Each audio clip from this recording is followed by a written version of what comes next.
Que la paix soit sur vous, les Gaulois et les Gauloises, courageux résistants à la dictature sataniste qui, bientôt, ne sera plus mondiale.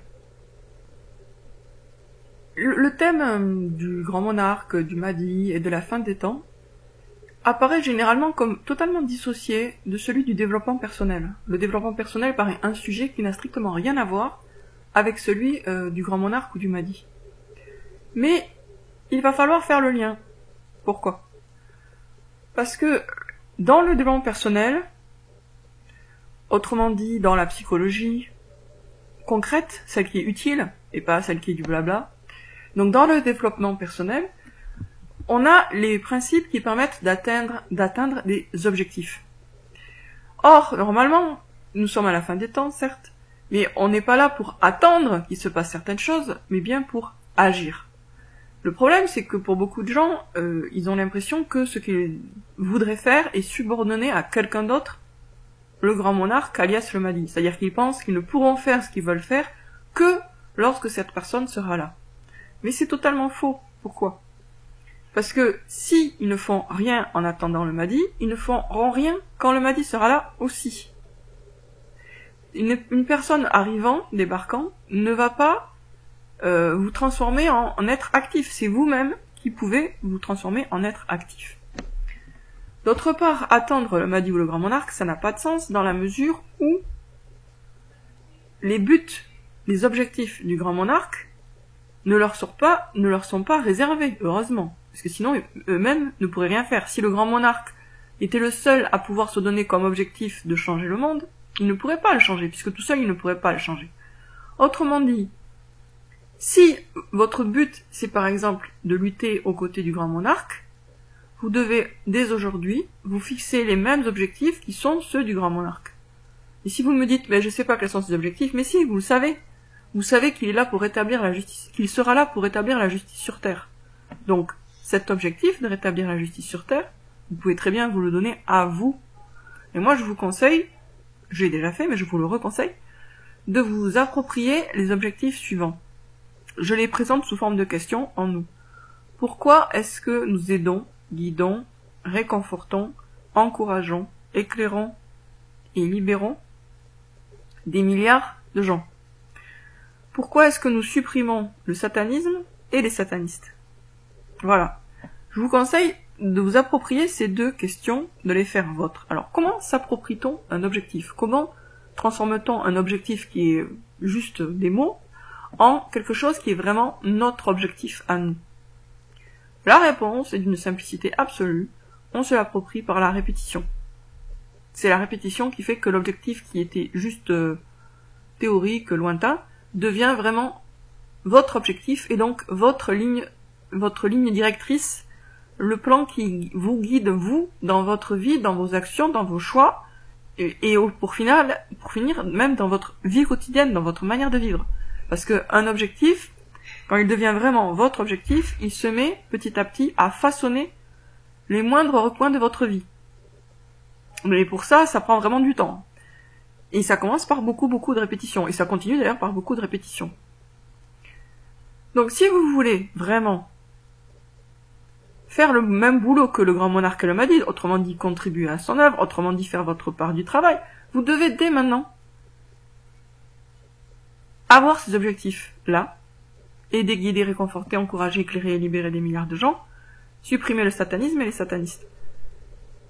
Et pour ça, ce que vous comprendrez si vous étudiez le personnel, ou ce que vous comprenez si vous l'avez déjà étudié, vous avez besoin de passer par la case répétition. On ne peut pas l'éviter cette case-là. La répétition. Alors, on va regarder la définition de répétition. J'aime bien regarder le sens des mots qui paraissent simples. Pour voir les définitions. D'ailleurs, je suis pas toujours d'accord. Hein. Tous les dictionnaires ne sont pas bons. Et souvent, dans les dictionnaires les plus récents, il y a des définitions qui sont fausses. Parce que les mots ont un vrai sens, même si les mots sont souvent polysémiques, hein, mais il y a quand même des sens qui sont faux et d'autres qui sont possibles. C'est-à-dire tous les sens ne se valent pas, quoi. Répétition. Fait pour... alors, ça va être, je pense, il y aura le verbe répéter dans la définition, ce qui est pas idéal, bien sûr.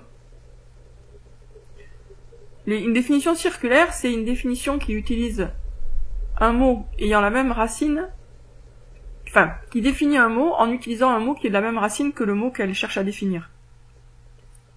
Non, quand même, il n'y a pas à répéter. Fait pour une idée ou pour un mot d'être dit, exprimé plusieurs fois. Plusieurs fois. Je répète, plusieurs fois.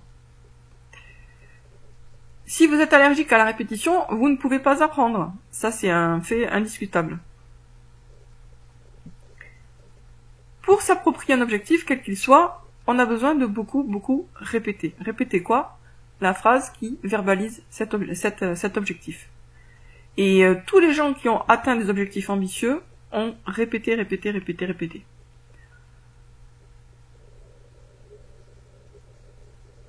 Alors, les synonymes de répétition.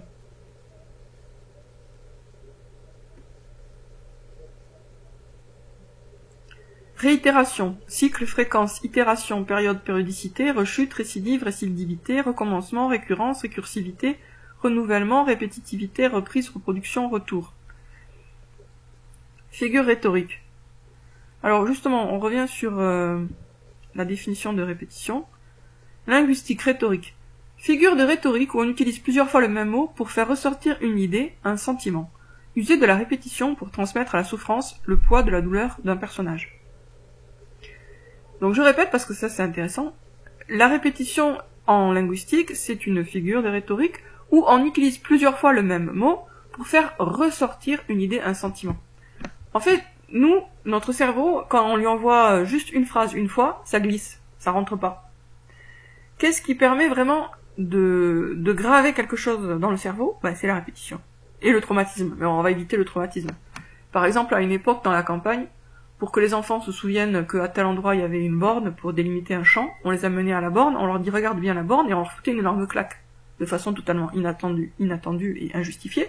Et du coup, l'enfant il était traumatisé et il se souvenait de l'endroit où était la borne. Voilà, c'était la méthode mémotechnique par le traumatisme. Ça marche très bien. Vous vous souvenez par exemple de où vous étiez quand vous avez vu les tours s'effondrer du 11 septembre. Là. Vous vous en souvenez. Pourquoi? Parce que le traumatisme a ancré ce souvenir dans votre esprit. Mais bon, on va éviter de se traumatiser soi-même et on va utiliser la répétition. Donc la répétition, tout simplement, ça consiste à se répéter à soi-même, soit dans sa tête, soit à haute voix, soit en écoutant, en boucle, la question qui met en mots l'objectif qui est le vôtre, que vous voulez vous approprier. Pourquoi est-ce que nous supprimons le satanisme et les satanistes? Pourquoi est-ce que nous aidons, guidons, réconfortons, encourageons, éclairons et libérons des milliards de gens? Si vous faites ça, vous faites le lien et le pont entre développement personnel et fin des temps, eschatologie, grand monarque m'a dit. La victoire ne va pas revenir à des gens qui attendent un sauveur, un super-héros en costume de super-héros. La victoire va venir à des gens qui savent utiliser les grands principes, toujours vrais, de la psychologie, pour atteindre leurs objectifs, ce qui implique bien sûr qu'ils les aient définis. Bon, moi je les définis pour vous, alors vous allez me dire que c'est pas vos objectifs puisque vous n'avez pas défini vous-même. Est-ce que franchement vous pouvez trouver mieux que ça comme objectif? Est-ce que vous pouvez trouver mieux que aider, guider, réconforter, encourager, éclairer, libérer des milliards de gens et supprimer le satanisme et les satanistes? Moi je pense pas. Après si vous en avez un déjà qui est vraiment le vôtre et que vous travaillez pour, bravo, félicitations. Mais si vous êtes encore dans le flou par rapport à ce que vous voulez vraiment, je vous conseille de prendre ces objectifs-là. Et ça, c'est ce qu'on ne fait pas dans le développement personnel. On est censé aider les gens à trouver leurs propres objectifs. Et c'est bien, c'est légitime. Mais je pense quand même que c'est pas mal aussi de suggérer, dans la mesure où le monde va très très mal, où on est dans une dictature sataniste, je pense que c'est pas mal aussi de suggérer aux gens que des objectifs qui aident à changer le monde, quoi. Voilà. Et il faut qu'on soit plusieurs à les avoir, ces objectifs-là, hein, parce que c'est pas une personne toute seule qui va pouvoir supprimer le satanisme et les satanistes, ni aider, guider, réconforter, encourager, éclairer et libérer des milliards de gens. Donc là, on a quand même besoin d'être plusieurs. On n'a pas besoin d'être des milliards pour aider des milliards, mais on a besoin d'être plusieurs. Le développement personnel, c'est quelque chose d'extrêmement important. J'insiste là-dessus. Si vous n'y connaissez rien, il vous manque un truc. Mais vraiment. C'est puissant le développement personnel, ça change la vie quand on comprend vraiment bien les principes, qu'on les utilise, qu'on les laisse pas bien sûr dormir dans un coin, ça change la vie. Moi ça a changé la mienne, entre autres, hein, bien sûr, il y a pas que ça. Et les ennemis, les satanistes, ils savent tous les secrets que on trouve dans le développement personnel, ils les connaissent très bien, ils en connaissent même d'autres. Et ils ne laissent d'ailleurs filtrer dans les livres en général que les trucs les moins importants. Mais il y a quand même quelques livres où on trouve des secrets extrêmement importants du développement personnel qui permettent de changer sa mentalité et de se programmer la tête pour des objectifs. Je vais en citer 3. Dans l'ordre chronologique, la méthode Coué, d'Émile Coué, que vous trouvez très facilement. Et c'est un tout petit livre, mais vraiment ça vaut le coup de le lire et de le relire plusieurs fois, maintes fois. Psychocybernétique, qui est un excellent livre, difficile à trouver en français parce qu'il est pas réédité depuis longtemps, mais vous le trouvez très facilement en anglais, et si vous êtes prêt à payer relativement cher, genre 50 €, vous pouvez l'acheter en français aussi, d'occasion. Et mon livre à moi, Le Trésor, qui fait un peu le lien, enfin même beaucoup le lien entre ces deux précédents livres, et qui permet d'aller, je dirais pas plus loin, mais enfin de compléter l'image. Voilà, de compléter l'image. Donc ces 3 livres sont très complémentaires, et ça vaut le coup de lire les 3 dans l'ordre. La méthode Coué, Psychocybernétique, Le Trésor, par moi-même, alias Lucia Canovi, vous trouvez sur Amazon.fr si vous voulez. En lisant ces 3 livres, vous récupérez une compréhension fine de comment votre propre esprit fonctionne et comment vous pouvez vous programmer la tête pour atteindre vos objectifs. Si vous n'avez pas d'objectif, j'insiste, prenez les miens, prenez les nôtres. Aider, guider, réconforter, encourager, éclairer, libérer des milliards de gens. Et ou supprimer le satanisme et les satanistes. Si vous préférez un des deux, prenez que un des deux. De toute façon, les deux sont complémentaires. Vous n'êtes pas obligé de prendre les deux, hein. Mais un des deux, ça serait vraiment bien. Alors moi, j'ai un 3e objectif. Mais bon, je vous en parle vite fait.